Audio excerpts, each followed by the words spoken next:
Welcome back everyone to another video of law of thought. तो नया chapter शुरू करने से पहले एक बार जल्दी से रिवीजन कर लेते हैं पहले जो हमने टॉपिक्स पढ़े हैं। तो सबसे पहले हम लोगों ने इंट्रोडक्शन चैप्टर पढ़ा था जिसमें हमने जाना था meaning of thought and meaning of law of thoughts. फिर हम लोगों ने डेफिनेशन पढ़ी थी लॉ ऑफ थॉट्स की, जो विनफील्ड, फ्रेजर और सालमन द्वारा दी गई थी, साथ ही साथ लिमिटेशन एक्ट के सेक्शन 2M द्वारा दी गई थी। फिर हम लोगों ने पढ़ा था टॉपिक इज ए थॉट और थॉट्स। इसमें हम लोगों ने दो अलग अलग व्यू जाने थे, विनफील्ड और सालमन के। फिर हम लोगों ने नेचर ऑफ थॉट पढ़ा था जिसमें हम लोगों ने थॉट को डिस्टिंग्विश किया था क्राइम से, कॉन्ट्रैक्ट से और कॉशी कॉन्ट्रैक्ट से। फिर हम लोगों ने ऑब्जेक्टिव्स पढ़े थे लॉ ऑफ थॉट्स के। फिर हम लोगों ने दूसरा चैप्टर चालू किया था इवोल्यूशन। तो इसमें सबसे पहले हम लोगों ने ओरिजिन जाना था लॉ ऑफ थॉट्स का। फिर हमने जाना था कि इवोल्यूशन कैसे हुआ लॉ ऑफ थॉट्स का इंग्लैंड में, जिसमें बहुत ही ज़रूरी टॉपिक था फॉर्म्स ऑफ एक्शन, कि कैसे ये आए, फिर कैसे रेट सिस्टम में मॉडिफिकेशन होता है और कैसे ये एवोल्यूशन हो जाता है। फिर हमने इंडिया में कैसे एवोल्यूशन हुआ लॉ ऑफ थॉट ये जाना था। तो अब हम लोग नया चैप्टर शुरू करते हैं।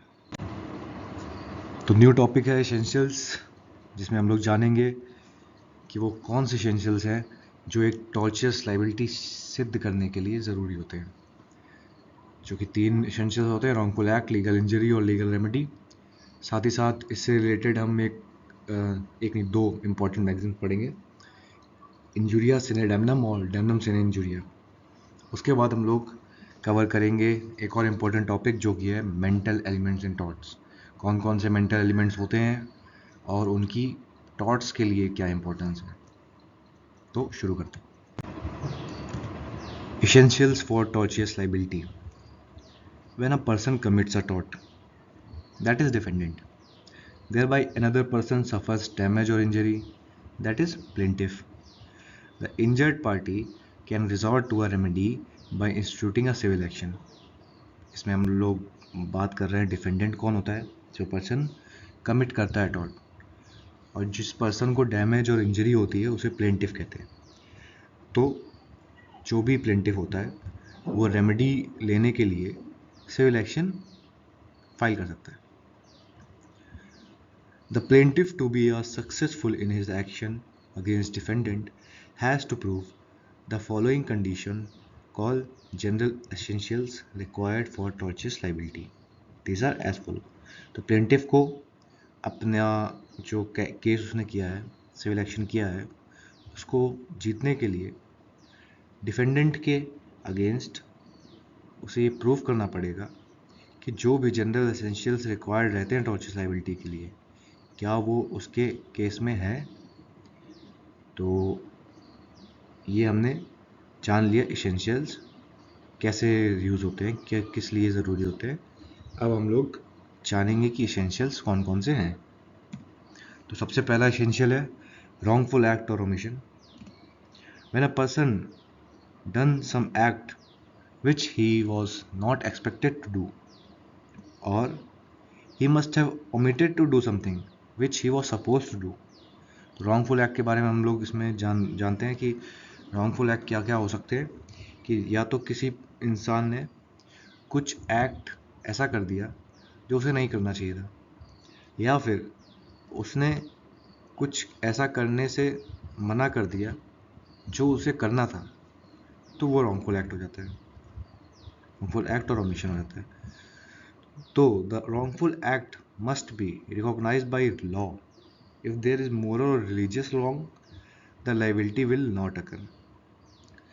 तो रॉन्गफुल एक्ट जो है वो लॉ के द्वारा रिकॉग्नाइज होना चाहिए, नहीं इलीगल होना चाहिए। If there is moral or religious wrong, the liability will not अकर। भैया मोरली या रिलीजियसली कुछ गलत किया गया है तो उसके लिए लाइबिलिटी नहीं अकर होगी, उसे रॉन्गफुल एक्ट नहीं कहा जाएगा। तो जैसे कि एग्जांपल के लिए देख लेते हैं कि कोई आपसे भीख मांग रहा है और आपने उसको भीख नहीं दी, तो ये मोरली कह सकते हैं कि गलत है, रॉन्गफुल एक्ट हो गया। पर क्या ये इलीगल है, क्या ये लॉफुली गलत है? नहीं है। तो इसलिए ये रॉन्गफुल एक्ट नहीं है। तो दूसरा एसेंशियल पढ़ते हैं, लीगल इंजरी। लीगल इंजरी का साफ मतलब होता है कि violation of right, the act और omission should result in legal damage, violation of, that is violation of legal right vested in the plaintiff. अगर आपने किसी का लीगल राइट वॉयलेट कर दिया है तो उसको लीगल इंजरी हुई है, उसके लिए वो क्लेम कर सकता है रेमेडी के लिए। तो अब लीगल रेमेडी क्या होती है? Means that the law recognises the harm and provides a means for redress, that is a remedy for the wrongful act. तो लीगल रेमेडी का मतलब है कि लॉ आपके हार्म को रिकॉग्नाइज कर रहा है, मतलब यानी इसके लिए लॉ बना हुआ है और उसमें आपको एक रेमेडी प्रोवाइड की जा रही है, ऐसा लॉ में मेंशन है, एड्रेस किया गया हुआ है, तभी वो लीगल रेमेडी मानी जाएगी। ठीक है, तो हम लोगों ने 3 एसेंशियल जान लिया। अब हम लोग नेक्स्ट टॉपिक पे चलते हैं। तो अब इन्हीं से रिलेटेड 2 इम्पोर्टेंट मैगजीम्स पढ़ लेते हैं। मैगजीम्स शुरू करने से पहले उनसे यूज़ होने वाले वर्ड्स का मतलब जान लेते हैं। इंजूरिया का मतलब होता है वॉयलेशन ऑफ राइट, यानी कि लीगल इंजरी। सीने का मतलब होता है विदाउट। डैमनम का मतलब होता है डैमेज। तो पहली जो डैमनम, इसका मतलब होता है violation of legal right without causing any harm, loss और डैमेज टू द प्लेंटिफ, यानी कि प्लेंटिफ का लीगल राइट तो वायलेट हो रहा है लेकिन उसको कुछ हार्म या लॉस नहीं पहुंचा है। तो इसमें एक इम्पॉर्टेंट केस देखते हैं इसको और अच्छे से समझने के लिए, एशबी वर्सेस वाइट। तो जो प्लेंटिफ था एक क्वालिफाइड वोटर था पार्लियामेंट्री इलेक्शन के लिए, बट द डिफेंडेंट जो कि एक ऑफिसर था उसने रॉन्गफुली रिफ्यूज़ कर दिया प्लेंटिफ को वोट देने से। प्लेंटिफ को कोई लॉस नहीं हुआ उस रिफ्यूज़ल से, वोट तो वो नहीं दे पाया, लेकिन जो कैंडिडेट जिसको वोट देना चाहता था वही इलेक्शन जीत गया। तो फिर भी इसमें डिफेंडेंट जो था यानी कि जो ऑफिसर था उसको लायबल ठहराया कोर्ट ने, क्योंकि कोई डैमेज तो नहीं हुआ प्लेंटिफ को मगर उसका लीगल राइट वोट करने का वायलेट हो गया। ठीक है, तो अब दूसरी मैगजीम देखते हैं, डैमनम सिने इंजूरिया। इसका मतलब हुआ कि डैमेज तो हुआ है मगर लीगल राइट नहीं वायलेट हुआ। It means damage cause to plaintiff without any violation of legal right. इसमें such cases are not actionable by law, hence no compensation can be recovered। तो जैसा कि हमने पहले पढ़ा था कि बहुत ही इम्पोर्टेंट एसेंशियल है लीगल इंजरी होना, यानी वॉयलेशन ऑफ राइट होना। तो अगर वॉयलेशन ऑफ लीगल राइट नहीं है तो ऐसे केसेस एक्शनेबल बाई लॉ नहीं होंगे, कोई भी कंपनसेशन रिकवर नहीं किया जा सकता। इसमें इम्पोर्टेंट केस देखते हैं, ग्लॉस्टर ग्रामर स्कूल। इसमें जो डिफेंडेंट था जिसके ऊपर केस हुआ है वो एक स्कूल मास्टर था प्लेंटिफ के स्कूल में। तो उसने क्या किया, एक स्कूल अपना खोल लिया, राइवल स्कूल प्लेंटिफ के स्कूल के जस्ट सामने। तो कंपटीशन होने की वजह से दोनों के बीच प्लेंटिफ को अपनी फीस जो है वो कम करनी पड़ी अपने स्कूल में, जिसकी वजह से प्लेंटिफ ने अब एक रेमेडी के लिए सिविल एक्शन फाइल कर दिया कि मुझे जो इंजरी हुई है, मुझे जो डैमेज हुआ है उसके लिए रेमेडी मुझे प्रोवाइड करी जाए। तो इसमें कोर्ट ने डिफेंडेंट को लायबल नहीं ठहराया क्योंकि प्लेंटिफ को डैमेज तो हुआ है लेकिन डिफेंडेंट ने उस अपना स्कूल खोल के उसका कोई लीगल राइट वॉयलेट नहीं किया, इसलिए उस प्लेंटिफ को कोई भी रेमेडी नहीं मिलेगी। नया टॉपिक देखते हैं, is mental element essential for torts liability. क्या मेंटल एलिमेंट टॉर्चस लायबिलिटी के लिए ज़रूरी होते हैं? तो सबसे पहले देखते हैं कि मेंटल एलिमेंट होते क्या हैं। Unlike criminal law where men's free guilty mind is an important factor to determine a crime, whereas in tort it is irrelevant। Criminal law में जहाँ पर गिल्टी माइंड एक इम्पॉर्टेंट फैक्टर होता है क्राइम को डिटरमाइन करने के लिए, यानी कि अगर आपने किस इंटेंशन से क्राइम किया है वो बताता है कि क्राइम कितना बड़ा है, उसके लिए कितनी सज़ा मिलेगी। लेकिन टॉर्ट में ये सब इरेलीवेंट है। एग्जाम्पल के लिए देख लेते हैं कि अगर आपने किसी का फ़ोन तोड़ दिया तो ये मैटर नहीं करता है कि आपने गलती से तोड़ दिया या कोई आपका इंटेंशन नहीं था, मेंटल एलिमेंट कोई इन्वॉल्व नहीं था, उससे मतलब नहीं है। जो भी डैमेज हुआ है उसके लिए आपको कंपनसेशन देना पड़ेगा। तो टॉर्ट में प्राइमरी फोकस होता है, the primary focus in tort law is on the wrongful act itself and the harm cause rather than the reason behind the act except in certain cases. तो tort law में wrongful act क्या है वो matter करता है, और जो harm cause हुआ है, कितना कॉज हुआ है, वो मैटर करता है। रीज़न क्या हुआ, किस रीज़न से किया, वो सब मैटर नहीं करता। और किन केस कुछ केसेस पे होता है तो वो हम लोग आगे पढ़ेंगे, एक्सेप्शनल केसेस होते हैं। Mental element encompasses following aspects. कौन कौन से मेंटल एलिमेंट्स होते हैं ये जानते हैं। Intention. Intention is concerned with the willingness to carry out specific actions that result in harm to another individual or their property. Intention का मतलब हो गया कि आपने जानबूझकर कोई गलत काम किया है, यानी कि आपको पता था जो आप कर रहे हो उससे किसी को हार्म पहुंच सकता है, ये गलत है, लेकिन फिर भी आपने किया है, वो इंटेंशनली करना हुआ। ठीक है। मोटिव। मोटिव का मतलब हुआ इज अंडरलाइंग और ultimate reason behind a person action, कि आपने किस मोटिव से किया, किस रीज़न से किया, उसे मोटिव कहते हैं। मोटिव अच्छा भी हो सकता है, बुरा भी हो सकता है। आप किसी को फ़ायदा करना चाह रहे थे लेकिन नुकसान हो गया। एग्जाम्पल देख लेते हैं। If Shyam writes a defamatory letter about Raju to Babu Bhaiya, तो हेरा फेरी का जो श्याम है उसने राजू के खिलाफ एक डिफेमेटरी लेटर बाबू भैया को भेज दिया। बाबू भैया क्या थे, राजू को एक काम के लिए एक जॉब दे रहे थे, लेकिन श्याम को राजू के बारे में कुछ चीज़ें पता थी तो उन्होंने बाबू भैया को बता दी। Shyam's intention may be to harms Raju's reputation.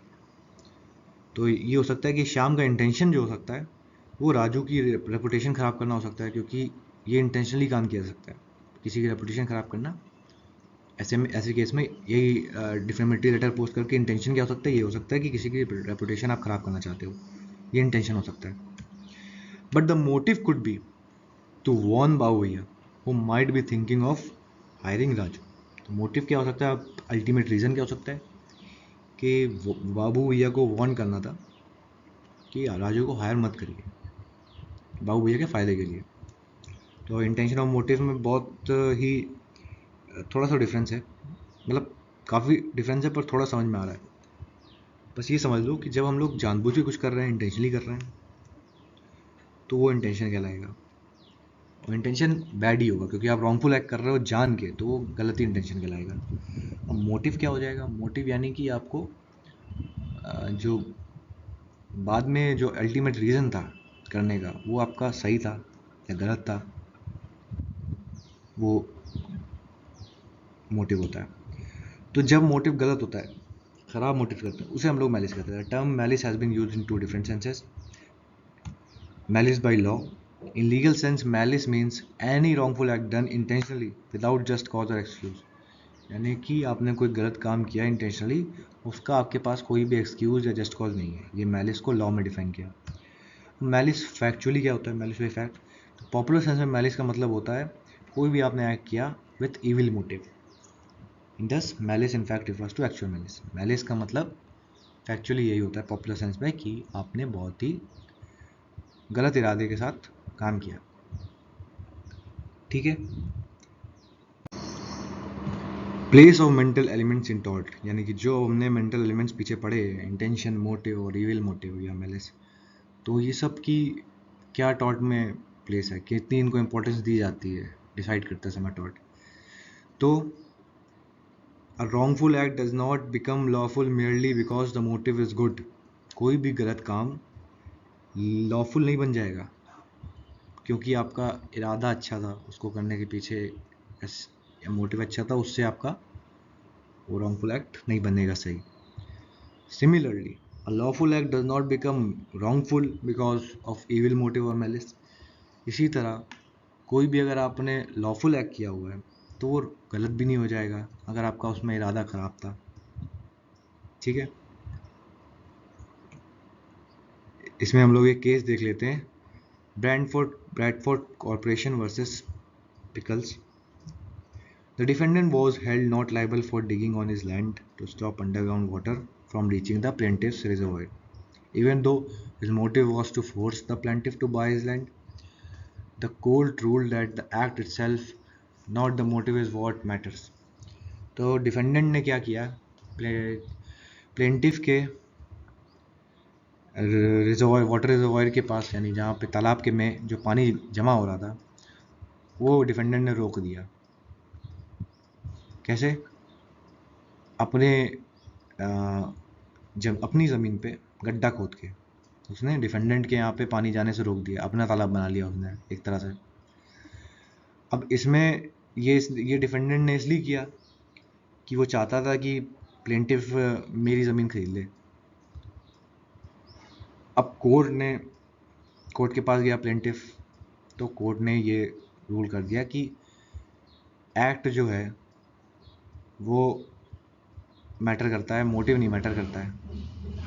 यानी कि एक्ट उसने जो किया वो उसने एकदम लीगल कर दिया, लॉफुल एक्ट कर दिया, क्योंकि अपने यहाँ तो तालाब खोद ही सकता है ना वो। पर इसमें मोटिव जो था उसका ख़राब था कि ज़मीन खरीदनी है, तो ये सब मैटर नहीं करता मोटिव। एक्ट उसने सही किया तो कोई रेमेडी नहीं। एक्सेप्शन देख लेते हैं, तो कुछ केसेस में एक्सेप्शंस होता है, जैसे कि धोखाधड़ी में, या प्रोसिक्यूशन यानी किसी को ज़बरदस्ती बंद कर दिया जेल में मैलिशियसली। इन चीज़ों में मोटिव मैटर कर जाता है, सब मेंटल एलिमेंट मैटर कर जाते हैं। और कॉन्स्पिरेसी, इंजूरियस फॉल्सहुड, न्यूसेंस और डिफेमेशन, है ना। तो ये सब समझ ही आ रहा होगा इन सब क्राइम्स को, कि किसी के खिलाफ कॉन्स्पिरेसी करना, किसी का डिफेमेशन करना, या किसी को परेशान करना, ये सब चीज़ें जब करता है इंसान तो उसमें मेंटल एलिमेंट कोर्ट कंसिडर कर लेता है थोड़ा बहुत। पामर्स वर्सेस लोडर का केस में देख लेते हैं। The court issued a perpetual injunction against the plaintiff for their continuous noise making and ringing of the defendant's doorbell, demonstrating the relevance of the mental element in tort law.